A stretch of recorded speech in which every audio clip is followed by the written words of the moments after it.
Hey guys, are you ready for some dessert?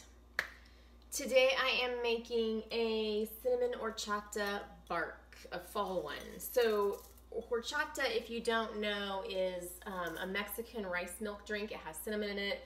It's kind of sweet, kind of savory. It's like a mix of both, and it's really good. It's kind of like a cinnamon roll in a drink. It's really good. My kids love it, and every time I go to a Mexican restaurant, that's what they get to drink is horchata. I am actually making this one low carb today. I'm using Lily's, see if I can grab the bag. Lily's chocolate chips. I get these at Sprouts. I don't know where else they're available other than online, but you can use these for low carb. You can use the Enjoy Life brand if you want to do a more paleo version. You can use regular chocolate chips too. You don't have to have any specialized chocolate chips. Lily's only come in dark though, so I want to add a little vanilla because I don't want just the dark chocolate flavor. I want to like lighten it up a little bit. Vanilla will add a taste that's a little bit more like a milk chocolate type consistency.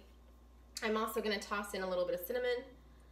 I'm only making a little bit here, so you know this stuff is to taste. I'd say it was about a little over a quarter of a teaspoon of cinnamon, and I'm going to do a few little grates of nutmeg. My favorite smell in the world, other than fresh rain. Just a little bit of nutmeg. It goes a long way, and I'm actually just going to melt these in the microwave. My microwave takes 30 to 45 seconds to melt half a bag of chocolate chips. You can do it on a double broiler on top of the oven or on top of the stove if that's how you want to melt your chocolate. I'm casual here, so just the microwave is fine.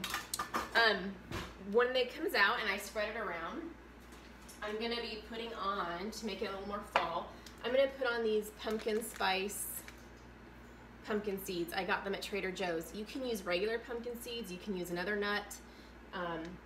These are not keto, they have sugar on them, but I love the fall flavor they impart. They're just like a roasted sweet pumpkin seed. They're already shelled, that's convenient.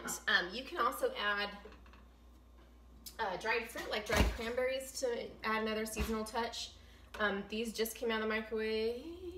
You can see right around here that they're starting to melt. I'll stir it up a little bit, see if I need to put them in a little bit longer. Looks like I do.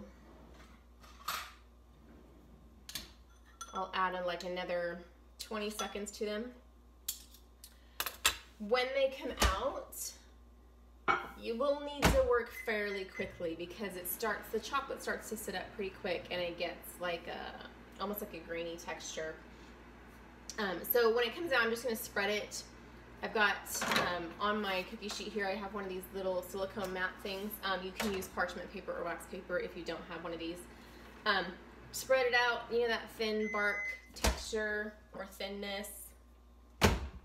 That's what you want, just kind of spread out however thick you like your bark. I like mine pretty thin. There we go. Yeah, that's all melted now. And if you feel like it's seizing up on you a lot, just add maybe a tiny squirt, like half a teaspoon of coconut oil or butter or some sort of fat that either will enhance the flavor or that you're not going to taste. So once you get it spread out, and if I was making this for a big crowd, I would make a whole big sheet pan of it, and I would probably use 2 bags of chips. But just for demonstration purposes, I'm doing half a bag, so it's a small amount. Once you get it spread out, here's what you can do. Because I'm going for a sweeter, less dark chocolatey flavor, I'm going to use Swerve. It is the, what does it have in it? It's erythritol. The confectioner's one, not the granular one. If you are not concerned about sugar content, you can use regular powdered sugar. I'm just going to dust a little bit on top there. And I'm going to sprinkle on those pumpkin spice pumpkin seeds. If you had anything else you want to sprinkle on at this point, you could. And then I'm just going to lightly press them in. I'm not, excuse me, I'm not pushing really hard. I'm just making sure that those pumpkin seeds are in the chocolate and not sitting on top and going to come off as soon as we start breaking it apart. Good stuff. This just goes into a refrigerator until it hardens. 20 to 30 minutes is what it takes for me. Probably depends on which chips you're using and what refrigerator you're using. So I will show you how I break it apart when it comes out of the refrigerator. And we're back. So mine took about 20 minutes to set up. I do think the low carb chips kind of set up a little bit faster. I just kind of pull it off the Silpat here and break it into big chunks. These look really good in a jar if you want to give them away as gifts. But then you've just got these chunks of bark that are flippin' delicious. Pumpkin spice, I wanted to say pistachios. Pumpkin seeds on top, so very festive and seasonal. And these are dark chocolate, but I've toned them down a little bit with the vanilla and the Swerve granulated. Really good way to get your chocolate sweet fix without giving up too much on your health goals.